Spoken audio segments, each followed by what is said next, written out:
Well, thank you very, very much. For me, it's an incredible honor to be here. I indeed, well, I've known Eric for a long time and followed his career. Very fascinating. We all take very different paths. I ended up in North America, and we all carve our little worlds. Mine has been mostly academic. In fact, you were kind to say that I have written about some contemporary colleagues, but not too many, really. My work has been mostly dealing with philosophical and theoretical issues, and probably always stressing the importance of having a deeper understanding of history rather than the kind of shallow. I don't know how it is here, but in North America there's a kind of impatience with history, the kind of, the idea that it has nothing to teach us because we have these tools that can do new things all the time. So it's very exasperating, and that's always been my battle. My main, what I'm mostly happy about is to see so many old faces. I'm completely amazed, speechless at finding some of you here and being the excuse of you hugging. That makes me very, very happy. I had thought that I might share my paper and simply ask for questions, but since this has turned out to be a little bit more serious, I guess I'll read a little bit, and then hopefully we'll have a more informal conversation. I was told by Jose that many of you know my work, my book, which is, this is a little extract, some concepts out of it, but anyhow, I'll put some things out there, and maybe then we will have a conversation. So that's the question for me is how to imagine an appropriate architecture for a world that is indeed kind of global civilization, whose fundamental values and pathologies I think had their origin in the European industrial and political revolutions of the 18th century. I always insist on that. It's a kind of it's a position that I've never abandoned. I think this is a very important way to understand our own contemporary situation. My wager, I guess, now is that despite the problems we are all aware of, and particularly after the lessons of our beloved teacher Dalibor, architecture has indeed something specific to contribute.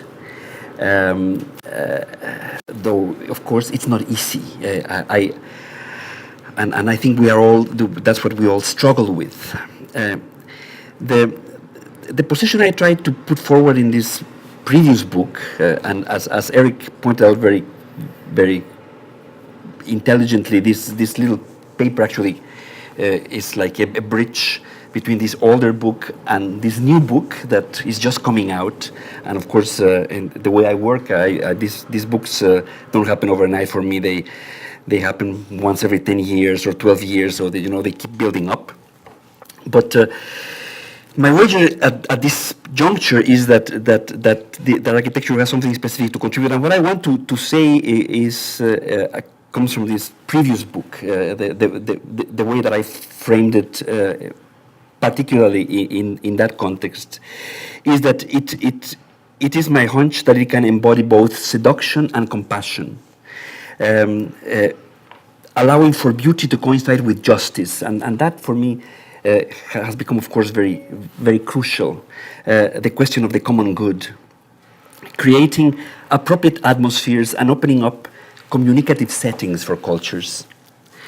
Yet the terms of the conjunction between beauty and justice contributing to architectural meaning, I think, have to be understood properly and modulated by a sense of responsibility on the part of the architect that goes far beyond global planning, gestural formal innovations that may result from sophisticated computations, and the notion of merely serving a client through codes of professional deontology. So the issue is how we understand both the ethical dimension and, of course, the poetic dimension. Ethics cannot be tabulated and made into rigid codes. It is not a matter of correct versus incorrect. Equally, relevant beauty cannot be assessed by philosophical logic. This is, of course, a misunderstanding of the 18th century.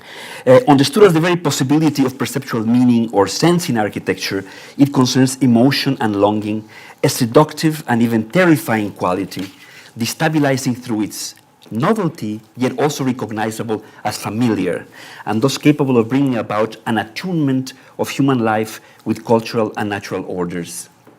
This quality, understood in our Western architectural tradition as harmony, is no longer a matter of numerical proportions like in the past, yet it is resonant with the more recent romantic concept of Stimmung, referring to a moving and appropriate environment or atmosphere, or milieu, or ambiance in French. And that's what that book is mostly about. Now, that is where the new book goes. To unpack the argument about the conjunction between justice and beauty, I believe it is important to recognize the historical complexity of our discipline, which sometimes is missed. Maybe not by you, I insist. I feel very apologetic here because I'm not sure. I'm sure you're. I mean, knowing a number of the people in this room, I feel I'm just stating the obvious, but. Architecture is not a fixed natural thing. Yes, it has shifted with cultural changes, and in some ways it has also remained the same. Though addressing deep and often similar human questions, architecture provides diverse answers appropriate to specific times and places. So it is naive to identify our shared tradition of architecture with a chronological collection of buildings understood as useful creations whose main significance was to delight through more or less irrelevant aesthetic ornament. This definition that associates architecture with the fine arts is, of course, an 18th century construction, and hardly does justice to the broad changing historical definitions of our field in human civilization. So I always like to throw out a few simple examples to remind ourselves of this situation, right? For example, in ancient Greece, there was no word for architecture. I mean, we've had a couple of students, PhD students, working on these problems. No word for architecture. There was a word to name the architect, meaning, as we know, in most cases, the principal craftsman. The architecton's responsibilities included the crafting of defensive weapons, these wondrous bronze sculptures that the tales about Daedalus tells us about, ships, textiles, and buildings. Yet, what I found very fascinating, again through the work of a very wonderful PhD student, is that the architecton was also a dramatic character in the theater. In fact, the word was used first in the theater before it's used to denote the central, the coordinator of craftsmen. It was applied, for example, to Odysseus in the satire play Cyclops, by Euripides. And this was the architecton was a man responsible for bringing about a cultural order in the absence of a divinity in the plot. It's very fascinating. So the role of the architect is first political.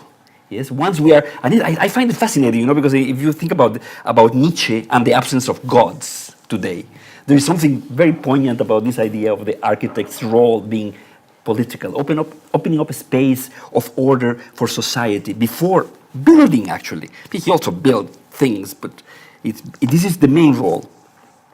There is also Irini, the piece by Aristophanes, where there is another architecton that has a similar role. So, cultural order, original social foundation. The architect was responsible for clearing a space of communication, making possible a harmonious atmosphere for the prospering of culture. If we fast forward many, many centuries, of course, during the European Middle Ages, the word, the architect, in this case in Latin, was a term associated with the Judeo-Christian God as creator, and sometimes with the bishop or the abbot, that may be, of course, the patrons of a building enterprise. The issue was, of course, never the creation of aesthetic objects, but rather the place for ecclesia, for rituals that answer fundamental human questions and served as well as authentic public spaces. At the time of the Renaissance, once the creative capacities of individual humans potentially endowed with divine minds were acknowledged, the architect became well, more similar to one of us, I guess. Yet despite the association sometimes put forward between architecture with painting and sculpture, most famously by Vasari in the 16th century, architecture always remained distinct in approach and methods of representation, and included, of course, the design of machines, fortifications, gardens, stage set designs, as you know, ephemeral structures for cities, as well as buildings. Once again, I would say appropriate atmospheres, harmonious and commensurate, contributing to psychosomatic health. Indeed, a more careful appraisal of our architectural traditions and their changing political and epistemological contexts suggests a different way to understand architecture's specificity and universe of discourse, operating in the realm of what Giambattista Vico called in the early 1700s imaginative universals.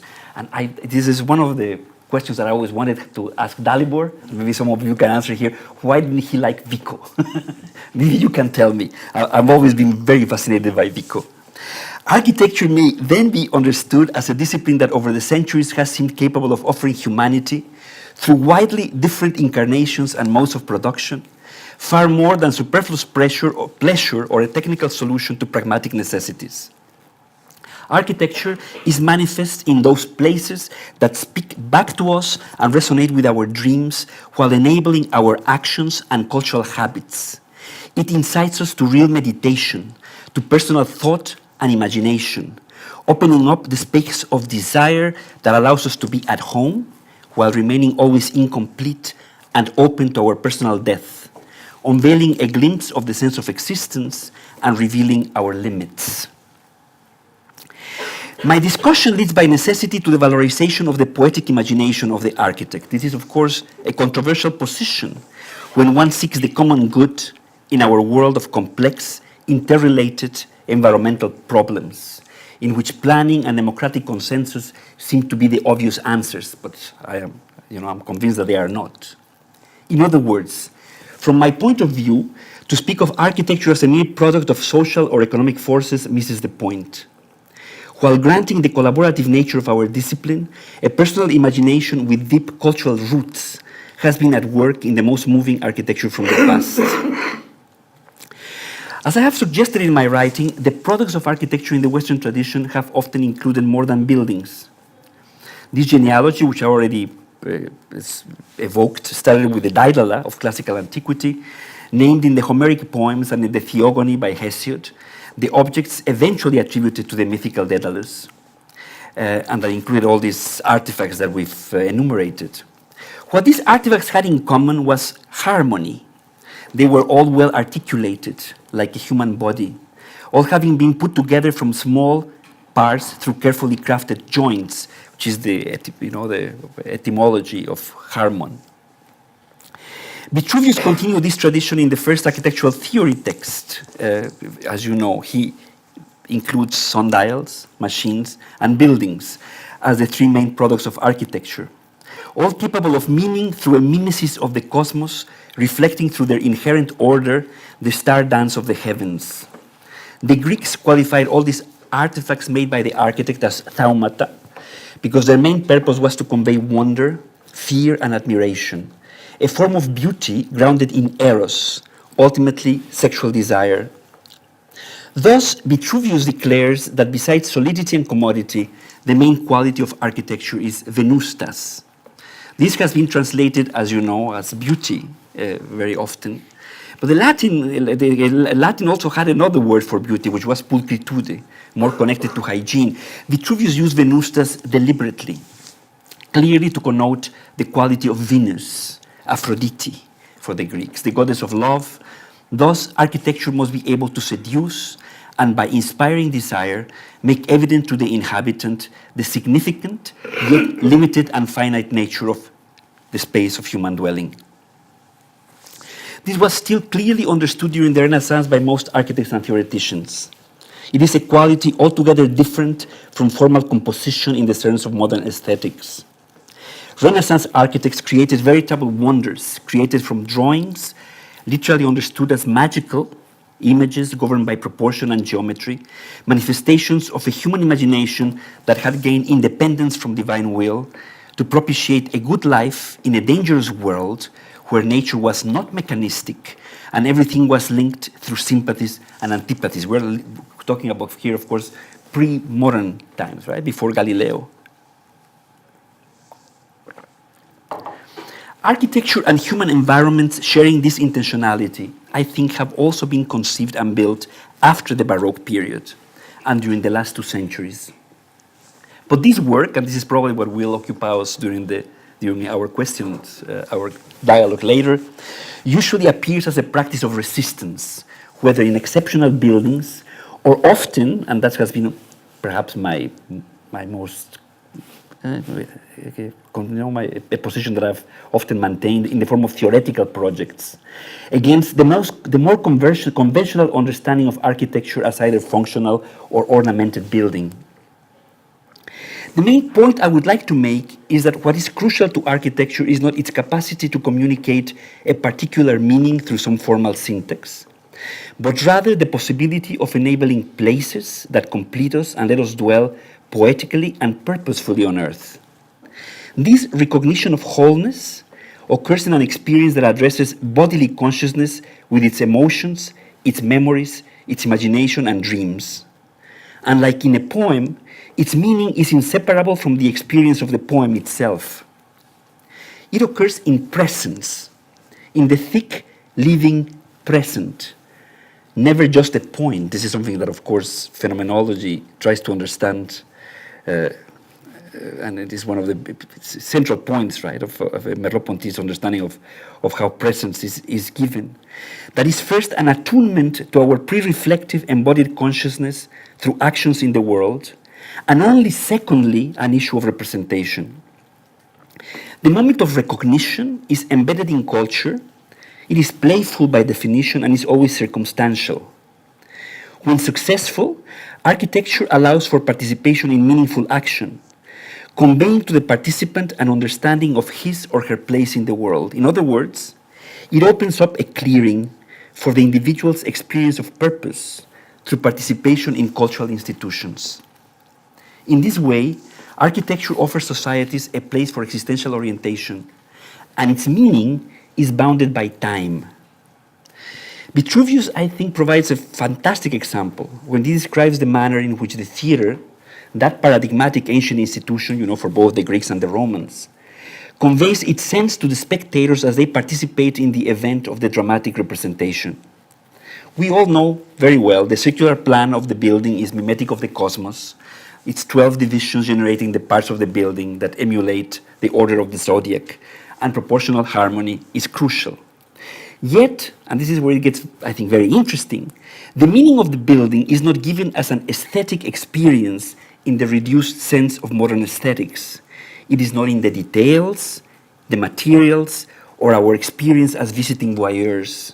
It is only conveyed, and I quote Vitruvius, when the spectators sit with their pores open in a performance, and the whole event becomes cathartic, a purification that allows for the spectators to understand, through their participation in the space of drama, which is also the space of architecture, their place in the universe and in the civic world. As you probably know, in the theater in the Dionysian festivals in Athens, all tribes of Athens were sitting in different parts of the auditorium, right? So it was political as well as cosmological. It's a question of self-understanding at all levels. So these are, of course, the stakes are very high because the problem is how do we imagine this in modernity? And I know this is always something that I'm very aware of, but I think one should make clear that this is what we used to do, what we could do, what our role in society was. So the experience has to do with it's a temporal experience, very much like when we read a poem. It's not we always recreate it. It's always a different poem. Right? Every time we open the book, I think this is the complicated aspect of architectural meaning, that we cannot leave this aspect of temporality outside of it. Thus, it follows that architecture's disclosure of beauty and meaning is never exclusively spatial, but is always bound to temporality. And yet, it has the capacity of changing one's life in the vivid present. a thick present that, as I said, is not merely a punctum, a point between past and future, as Derrida would unfortunately imagine, but the true dimensionality of life. It operates like magic and can transform us like an erotic encounter. In this sense, it has important resonances with the insights of surrealism from the 20th century. Like falling in love, architecture's disclosure of beauty strikes a blow that reveals reality as it truly is. This was, in fact, Socrates' formulation in Plato's Symposium, right? This is something that is very, very strange to read coming from a philosopher.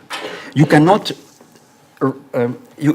you cannot rationalize the effects of love. You have to fall in love to understand it. This is the only way to ground any other kind of truth. The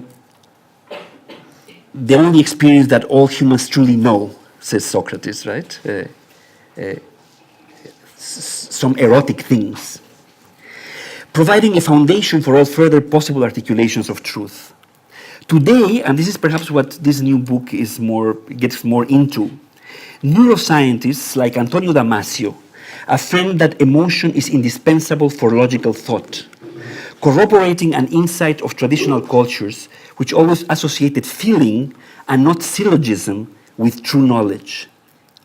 Therefore, it can be said that architecture embodies knowledge, but rather than clear logic, it is primarily carnal, visceral, even sexual. For this reason, architectural meaning can never be fully objectified. Of course, cannot be reduced to functions or ideological programs, or of course even less, to formal or stylistic formulas. And this is particularly important for modernity, for it seems that whenever buildings become idols or signposts, like the logo of a corporation or a national government, they lose their capacity for edification. They should rather allow us to see through to meaning precisely by not restricting it, in themselves meaning no single thing.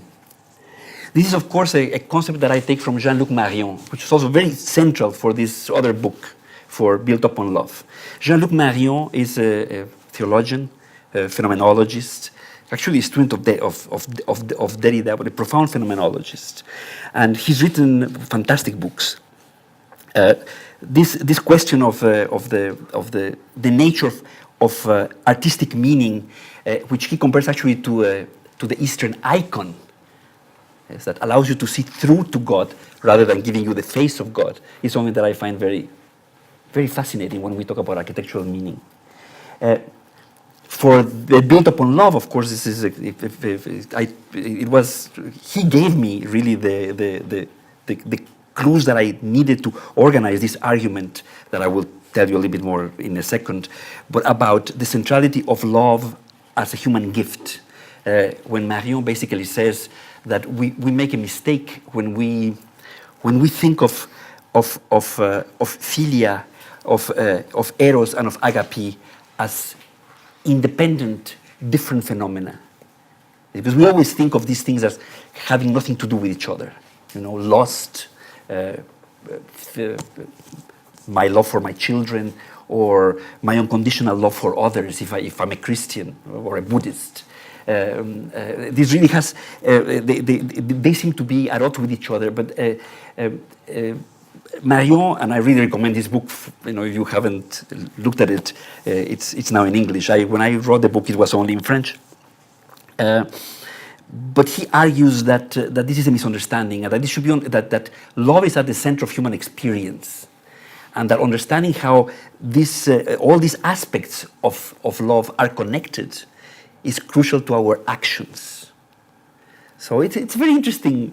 It's very interesting point of departure. I mean, for me, it basically unfolds into this question of seduction in Built Upon Love, and program. You know, the compassion for others, the importance of the program in architectural work, which very few architects understand.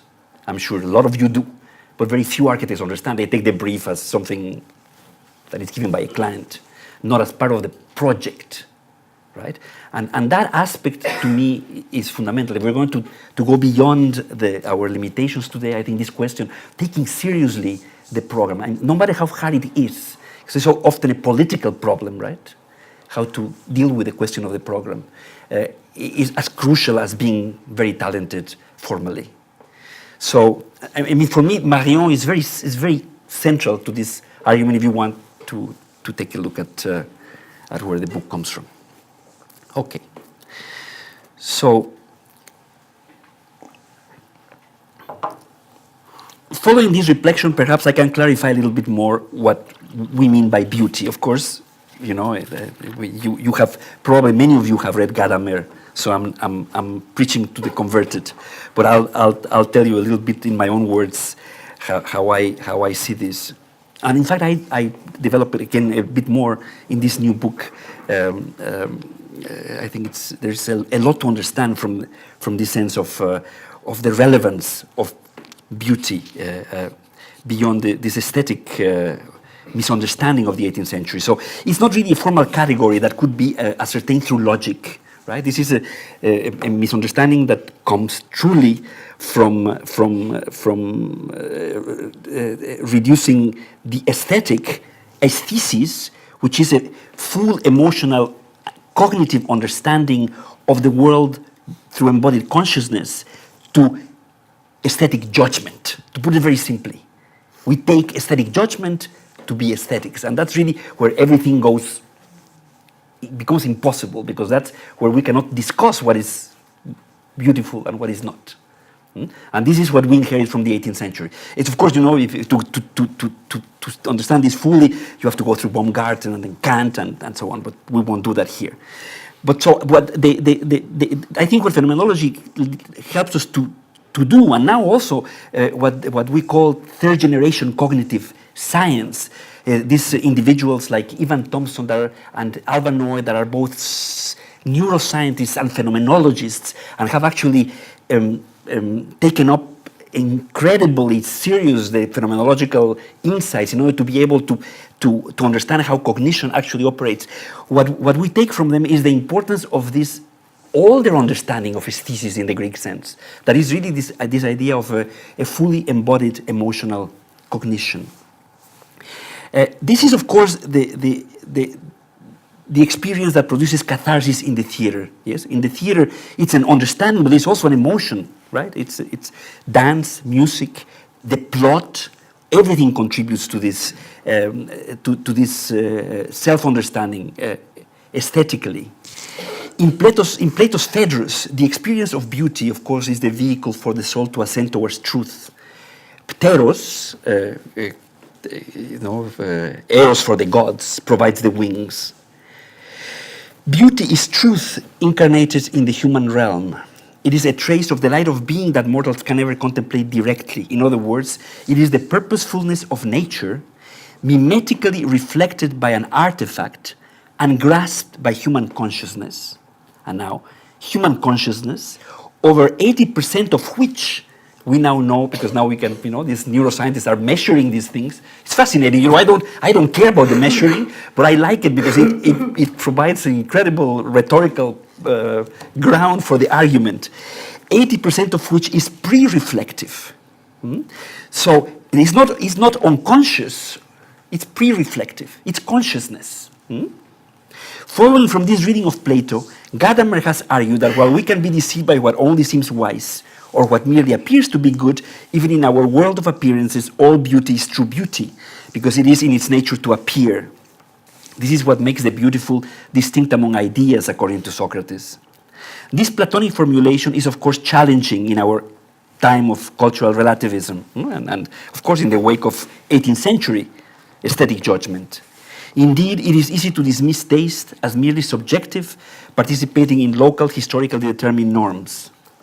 Yet, when we move beyond 18th century philosophical aesthetics, taste takes its place among other forms of phronesis, which is, of course, Aristotle's practical wisdom, grounded in the habits and values which we share with others in a particular cultural and linguistic context, and that appears with almost clarity and certainty as long as we trust perception as a final arbiter of truth. Such self-evidence, manifested in the poetic artifacts and stories of our traditions, can produce judgments that are no less rational for being grounded in prudent understanding. These works of architecture, art and poetry are indeed capable of moving us. They transform our life and ground our very being. I don't know if, one of the incredible disciples of Heidegger that speaks about phronesis in a fundamental way, I think, for us to understand this problem is Ernesto Grassi. Now, I don't remember discussing Ernesto Grassi, for example, with Dalibor, and that's why I guess I bring it up. I don't know if you know him. He wrote a book called Rhetoric as Philosophy. It's a fantastic book where he's making this position that the real philosophy really comes from the tradition of the practical philosophy of Aristotle, going through Cicero, the Renaissance humanists, which are basically philosophers, Vico, and hermeneutics. That this is a line that is in contrast with the theoretical philosophers that go, Aristotle, the other side of Aristotle, theoretical philosophy, Plato, Aristotle, and towards, Descartes, Kant, etc. Even Husserl is on that side. So it's very interesting. It's very interesting to truly valorize this question of truth by seeing the. Grassi maybe simplifies it a little bit, but this is really as an alternative, the real philosophy, because it's really human truths rather than this truth as correspondence, which is the obsession of theoretical philosophy. So anyhow, I just put it on there. I don't know if, but this is, he's been very important for me, Ernesto Grassi. So eros and the imagination are inextricably linked. This is more than a physiological fact. Our love of beauty is our desire to be whole and to be holy. Beauty transcends the contradiction of necessity and superfluity. It is both necessary for reproduction and crucial for our spiritual well-being, the defining characteristic of our humanity. Ellen Scarry also wrote this fantastic book, yes, on beauty and justice, and how they overlap. The woman that wrote the first book was on pain, the body in pain, but there's this fantastic book on the coincidence of beauty and justice. So that was also very important for this book that I'm talking about, the Built Upon Love. Contrary to the view that there exists an irreconcilable contradiction between the poetic imagination and an ethics based on rationality and consensus, it is the lack of imagination that may be at the root of our worst moral failures. This is, of course, the argument that comes to us through Richard Kearney, right? This student of Ricoeur. In his books, he has a couple of books on the importance of the imagination. Imagination is precisely our capacity for love and compassion. This is very fascinating, this realization. For both recognizing the other when we fall in love, and when everybody around us says, well, what's wrong with you? You're going crazy. What do you see in her? What do you see in him? It's like our own imagination that recognizes the other, but it's also that which allows us to valorize the other, to feel like the other, to recognize the other's solitude, as Rilke would say, to feel compassion for others. So this is an important issue because friends of mine, very good friends of mine that I love dearly, like Johanni Palsma, often says that the imagination is dangerous, that you should step away from the imagination. And of course, he's criticizing the nonsense that we see around us. Is the absurdity of all this formal nonsense. And so I completely agree with him. But it's not enough just to say that. It's important to understand that the imagination is crucial and to cultivate it properly. And that's, I think, key. I think in this argument to try to understand what we can do as architects. So. Of course, key to understand the other as myself, over and above difference of culture and belief, really to enact what also is one of the things that I like about, one of the concepts I like from Gianni Vattimo, is this idea of kenosis. Is what he takes from a small piece of the scriptures, the need for diminution, for understanding, for really lowering yourself vis-a-vis the others, to enter in a proper dialogue with the other,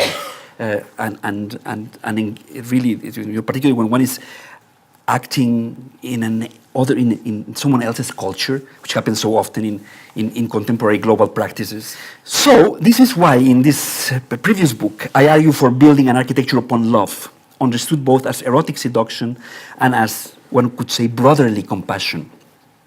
Imagination is both our capacity for truly free play and our faculty to make stories, to partake from the language and vision of others. This is, of course, not a plea for unreflective, intuitive action, which, of course, is often wrongly associated with the personal imagination. Intuitive production can be, of course, dangerous, pretending to be apolitical or actually being unconsciously ideological. Contemporary humanity must assume a great responsibility, for in fact, unlike our ancestors until the 17th century, we effectively make history.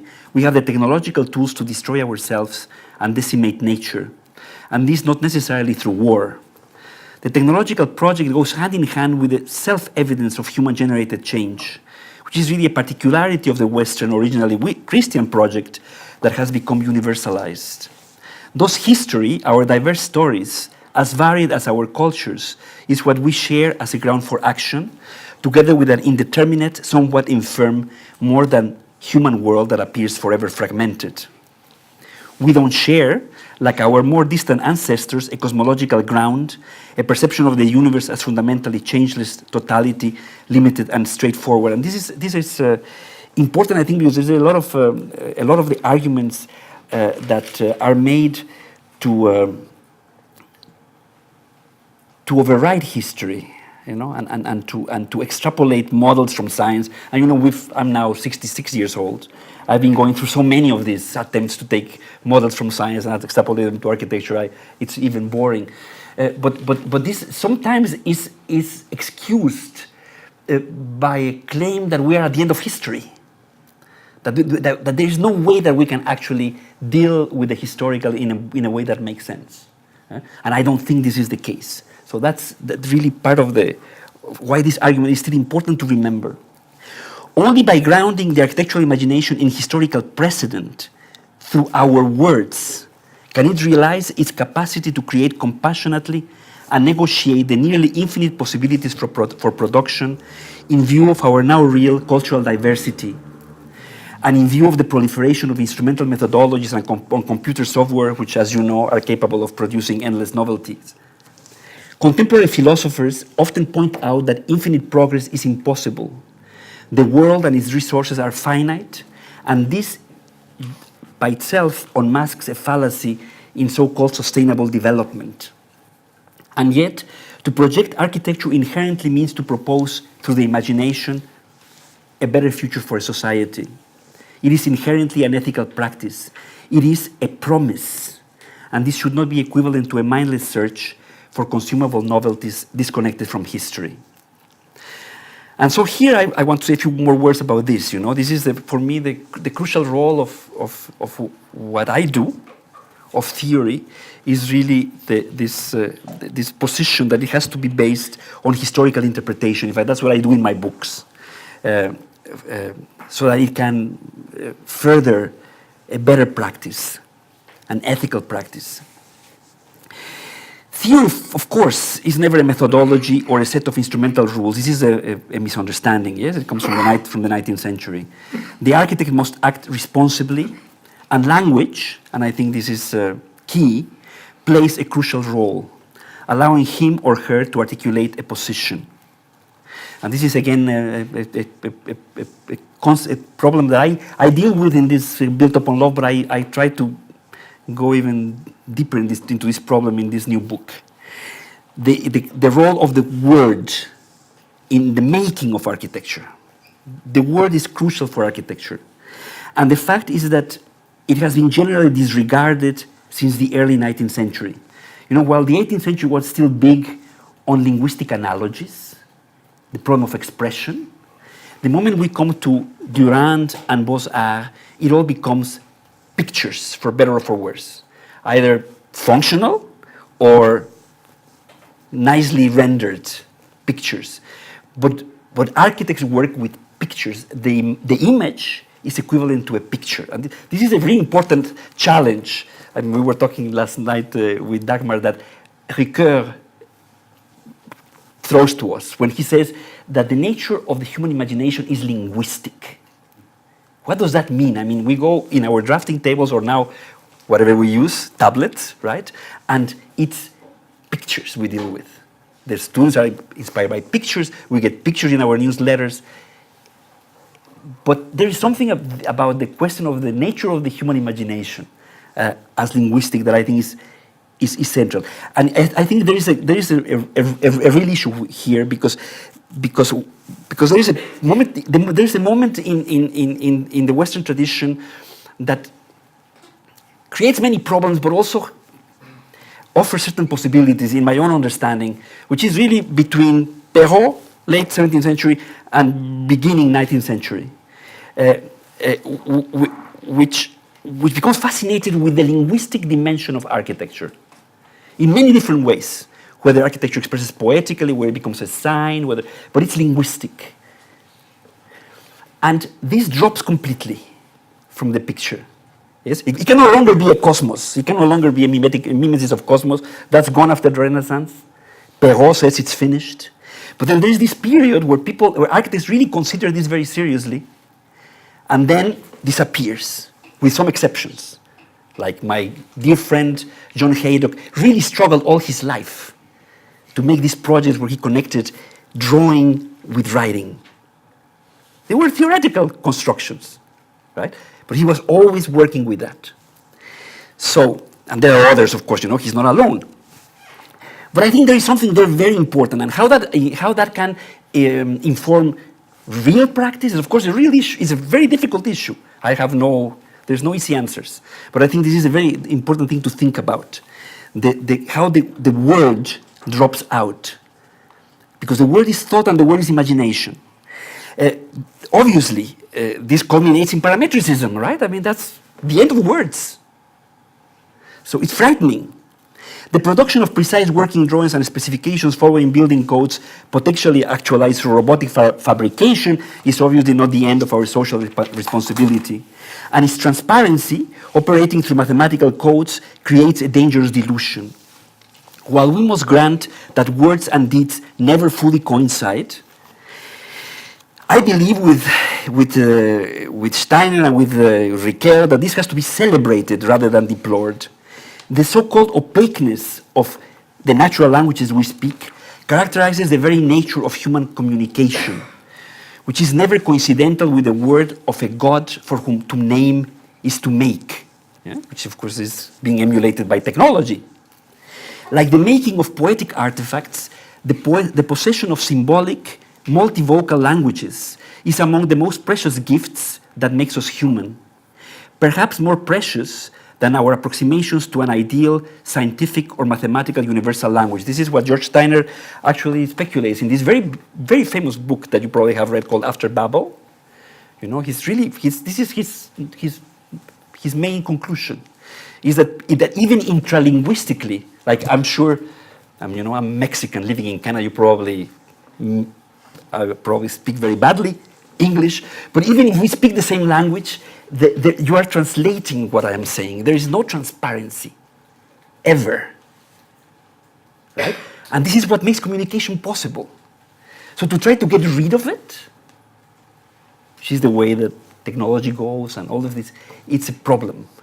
So that's one thing that linguists like Steiner talks about.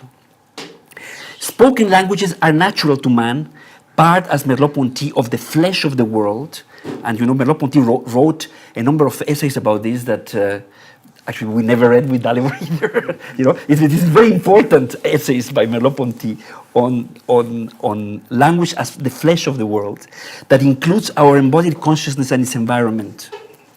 As George Steiner has eloquently stated, our over now 3,500 distinct languages for a single species, he claims that there were about 5,000 just about 100 years ago. And now there are about 3,500.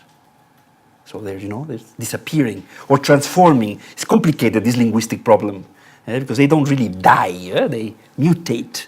It's a fascinating problem. But anyhow, we have less languages, right, for a single species. often in close proximity to each other and mysteriously diverse, all capable of speaking poetically in ways that always enrich our mutual experience of reality, is the ultimate enigma which no evolutionary theory of man can ever reduce. I mean, this is precious, I think. Because look at how, even with our stupidity of parametricism, we are homogenizing the world. Right? It's really incredibly important. So, and you know, I mean, our consciousness is linguistic. No matter what we produce as architects, once the work inhabits the public realm, it is beyond our control. We all know that. An expressed intention can never fully predict the work's meaning.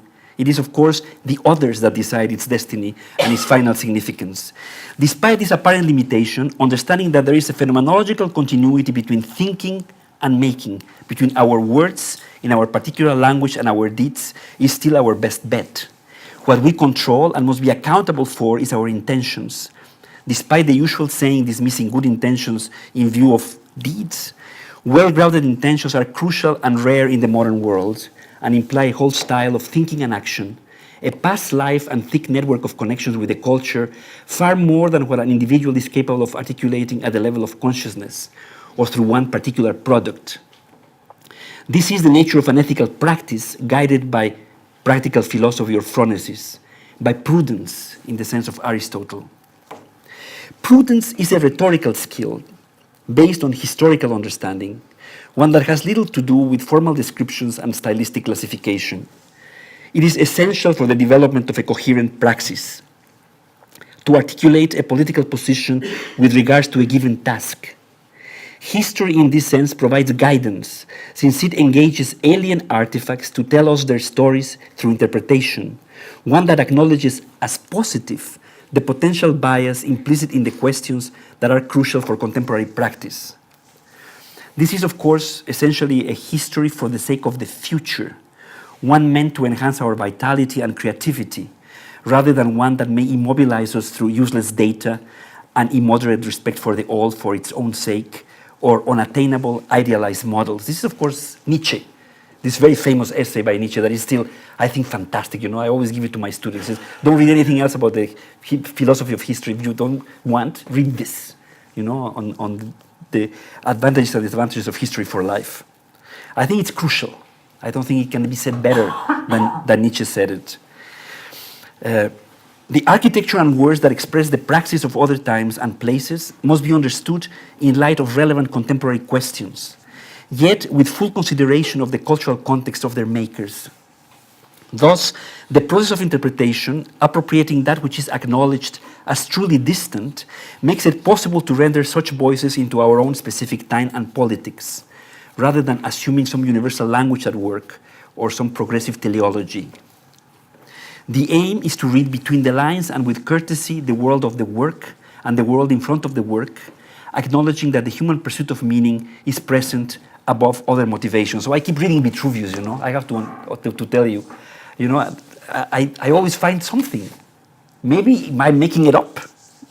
You know, my students sometimes tell me this, but Bill Hillier told me this in a lecture once, that I make up Vitruvius many years ago. But I find it incredibly insightful. This means bracketing the cynical tendencies of ideological scholarship that sees power and deceit behind most historical artifacts. While also critical, this process of interpretation, technically termed hermeneutics, as you know, in continental philosophy, rejects the historical flattening and homogenization of deconstruction and proposes the valorization of experiential content, the mystery that is human purpose and the presence of spirituality, to account for what matters and can change our life. Yes, this is something else that George Steiner is very eloquent about. Is that in this, I don't know if you remember this, he had a big discussion, of course, with Derrida, you know, back, I don't know, many years ago. You know, and he was basically saying, I mean, how can you claim that a student paper on Shakespeare is the same as reading Shakespeare? You have to be mad to say that, because this is writing and that is writing. Okay, so this is very empowering for the young student, but it's not true. You know, you have to allow for what moves you. Intelligence, cognition is emotional. It's not only rational. That's the problem. That we always think that it's rational, only. That's the only thing we can give credit for. So anyhow, that's again, Steiner. Looking in this way to our architectural traditions, both in relation to local cultures and to the development of model globalized architecture, in sync with the origins of technology in the Western world, really from Greece to the present, from ancient Greece to the present, much insight can be gained to negotiate our contemporary predicaments. We can't afford to ignore this potential knowledge or to consider only the last 50 years. Needless to say, this hermeneutic understanding is equally applicable to our engagement with other contemporary cultures and should be at all levels present in the education of design professionals. Of course, I always think about these things because I'm always in this academic milieu.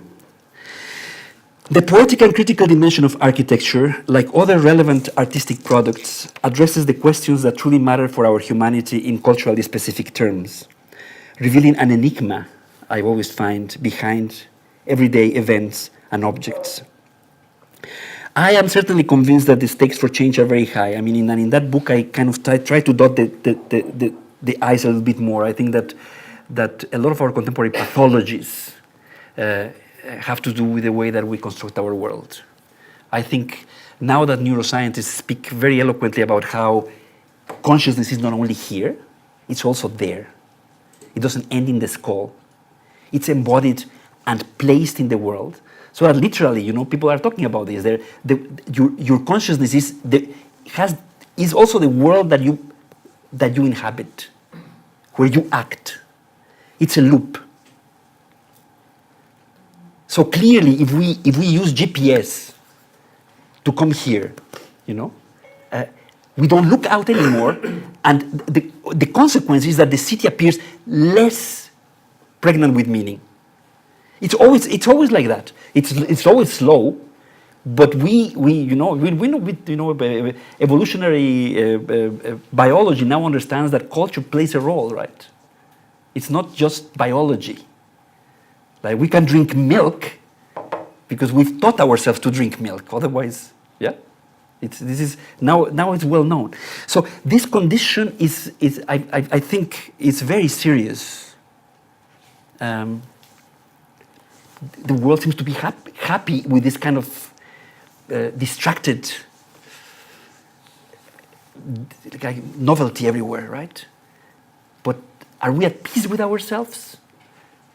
This is a question that I ask myself. I think the stakes are really high. Our built environment is pregnant with ambivalent meanings exacerbated by the mock impartiality of technology and of a detached self-referential aesthetics of novelty. Building a neutral or featureless world contributes to our sense of despair and nihilism, and we are merely disoriented by the contextualized buildings that may look like whatever they look like, At least here you have figurative names for your buildings. I was having a lot of fun with Renée and Dagmar yesterday, because it's, like the gherkin and this and that, it's the only way. Circulation flows, blobs, spiky stars, whatever they are, right? Our perception is not passive, it is action, and our consciousness doesn't end inside our skulls. So as I said, mental life involves the body and the environment beyond the surface membranes of our organism. We also know this through animal biology.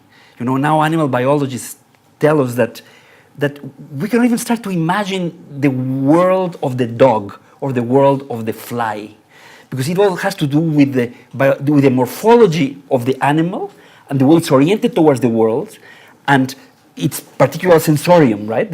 So that we can be very empathetic to our dogs. I mean, dogs are particular animals because they have been so close to us for so many millennia, I guess. But we cannot really, we cannot second guess the world of the animal.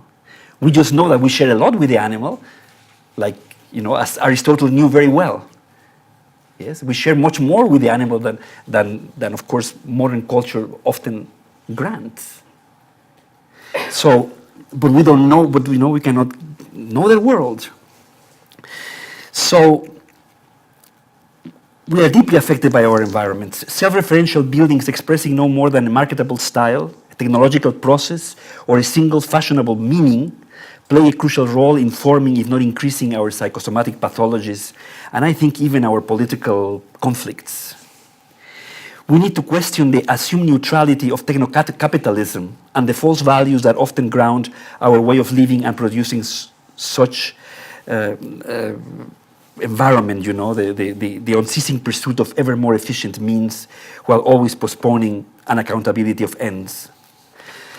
So architects, I think, have a role to play here, seeking a coincidence of the good and the beautiful, seeking to reconcile cultural memories with the projective imagination, I think should have a vital role to play in the survival of human cultures. But I live in academic milieu. I understand that very well. But I think this is a real problem for all of us. Thank you very much.